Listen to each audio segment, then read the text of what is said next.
Hello everyone, আমার নাম অমিতাভ। আমি আলিপুরদুয়ারে মিস্টার বেক নামে একটা কেক শপ রান করি। তো আজকে সকালবেলা আমি একটু তাড়াতাড়ি দোকানে গিয়েছিলাম।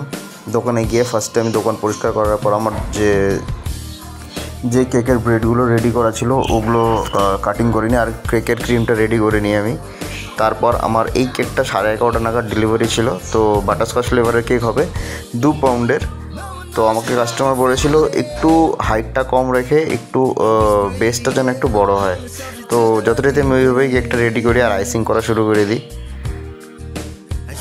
যেহেতু কেকটা আলিপুর থেকে একটু দূরে যাবে, শামুকতলা যাবে, এই জন্য কেকটা আমি একটু আগেই রেডি করছিলাম যাতে আমি কেকটাকে মিনিমাম 1 ঘন্টা একটু ফ্রিজিং করতে পারি। কেননা যদি এটা ফ্রিজিং না করা হয়, বর্তমানে যে ওয়েদার, তো কেকটা একটু অ্যাক্সিডেন্ট হয়ে মেল্ট হওয়ার চান্সেস থেকে যায়।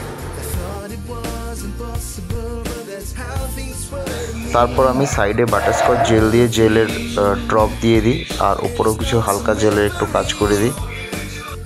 যেহেতু কেকটা সিম্পল হবে এই জন্য বেশি কিছু কাজ করলাম না। তারপর আমি পাইপিং ব্যাগে নজেল ফিট করে আমি সাইডে বর্ডারটা দিয়ে দিই কেকের মধ্যে। আর কেকের উপরেও রাউন্ড রাউন্ড করে কিছু ডিজাইন করে দিই নজেল দিয়ে, তারপর উপরে রেড জেল ড্রপ দিয়ে দিই।